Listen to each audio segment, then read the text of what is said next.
ఐదేళ్లుగా పోలీసు వ్యవస్థ నిర్లక్ష్యానికి గురైందని హోంమంత్రి వంగలపూడి అనిత తెలిపారు. పోలీస్ డిపార్ట్మెంట్కు కావాల్సిన నిధులు ఇవ్వకుండా ఆ వ్యవస్థను నిర్వీర్యం చేశారని తెలిపారు. ఏపీకి police academy, grey hounds academy లేదన్న అనిత తమ హయాంలో అన్ని ఏర్పాట్లు చేస్తున్నట్లు తెలిపారు. జరగడం అనేది ఖాయం జరగాలి, నేను దానికి ఒప్పుకుంటా. ద సేమ్ టైం కొంతమంది ఇప్పుడు సీసీ క్యామ్స్ ఉన్నాయి. లాస్ట్ టైం మనం ఏం చేసాము, ఎలక్షన్ టైంలో ఎలక్షన్ కమిషన్ మనకి ఎలక్షన్ జరుగుతున్నంతసేపు సీసీ క్యామ్స్ రానండి. నిన్న అక్కడ ఎక్స్ఎమ్మెల్యేని అరెస్ట్ చేసింది కూడా సీసీ క్యామ్స్ ఫుటేజ్ బేస్ చేసుకునే కదా. సో అలాంటి సిస్టమ్ని కూడా ఈరోజు మనం రెగ్యులర్ దానికి అడాప్ట్ చేసుకోవాలి, రెగ్యులర్ పోలీస్ సిస్టమ్కి అడాప్ట్ చేసుకోవాలి. కొన్ని కొంచెం ఇబ్బందికరమైన ప్రదేశాల్లో సీసీ క్యామ్స్ పెట్టుకోవడం, కానీ దాని monitoring control room, already control rooms ఉన్నాయి. కొత్త ఎస్పీ ఆఫీసర్స్ తప్పించి మిగతా వాటన్నిటికీ కూడా కంట్రోల్ రూమ్స్ ఉన్నాయి.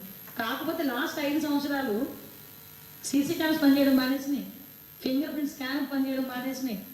అంటే అనకూడదు కానీ అధ్వాన స్థితిలో ఉంది. కంపల్సరీగా ఒక ఉమెన్ ప్రొటెక్షన్ గురించి, at the same time ganja drugs గురించి లాస్ట్ టైం అనుకున్న ఒక టోల్ ఫ్రీ నెంబర్ కూడా ఇమీడియట్గా మనం కూడా దానికి రెడీ చేసుకుని స్టేట్ అందరికీ ఒకటే టోల్ ఫ్రీ నెంబర్ కూడా మనం చేసుకోవడానికి కూడా రెడీ అవుతున్నాం. రెడ్ బుక్ అంశంపైన హోంమంత్రి స్పందించారు. అది కక్ష సాధింపు చర్య కాదని, తప్పు చేసిన వారిని మాత్రం ఉపేక్షించబోమని అన్నారు.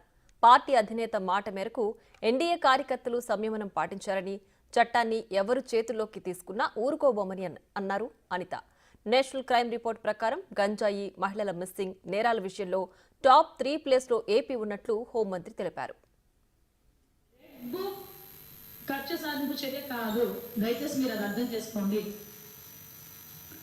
రెడ్ బుక్ అన్నది ఎవరైతే లాస్ట్ గవర్నమెంట్లో పని చేయలేదో సక్రమంగా యాజ్ పర్ రూల్, చాలా క్లియర్ ఇవ్వనండి, యాజ్ పర్ రూల్ ఎవరైతే వర్క్ చేయలేదో, ఎవరైతే అనవసరంగా అక్రమంగా తెలుగుదేశం పార్టీ కార్యకర్తల మీద కానీ, జనసేన బీజేపీ కార్యకర్తల మీద కానీ కేసులు బనాయించారో, ఇబ్బంది పెట్టారో, అది రెడ్ బుక్.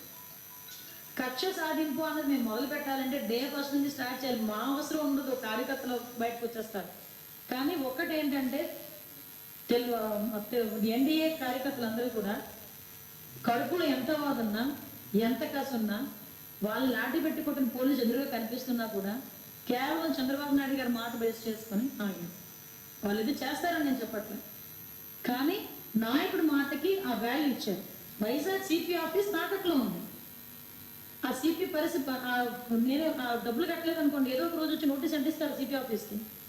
ఎక్కడికి వెళ్ళిపోతాడు సిపి పెట్టుబడ పట్టుకొని? ఈరోజు సిచ్యువేషన్ అంత దారుణంగా ఉంది. ఈ టైంలో నాన్ని కొట్టా, ఈడిని కొట్టా, ఆడిని చంపా, ఈడిని చంపా, అది అవసరమా? గత ప్రభుత్వ హయాంలో ప్రభుత్వ ఆఫీసులను కూడా తనఖా పెట్టారని, అందులో చాలా వరకు పోలీస్ భవనాలున్నాయని హోంమంత్రి అన్నారు. ఆర్థిక వ్యవస్థను గాడిన పెట్టాల్సిన అవసరం ఉందని హోంమంత్రి వ్యాఖ్యానించారు. కలెక్టర్ ఆఫీస్ తాకట్లో ఉంది, సిపి ఆఫీస్ తాకట్లో ఉంది. అలా ఒకసారి రాష్ట్రం మొత్తం డిపార్ట్మెంట్ వాళ్ళు ఒకసారి చెక్ చేసుకుంటే ఎన్ని పోలీస్ స్టేషన్, ఎన్ని సిపి ఆఫీస్, ముందు ఇదేనా ఈ బిల్డింగ్ ఉందా లేదో చూడాలి, ఒకసారి తాకట్లో ఉందా లేదో. నిజమండి, ఒకసారి చెక్ చేసుకోవాలి మనం కూడా. నాకు AP housing corporation, police housing corporation వాళ్ళు వచ్చారు నా దగ్గరికి. ఈ 5 సంవత్సరాల్లో ఇది ఒకటే నాకు లాస్ట్ ప్రాజెక్ట్ కట్టింది.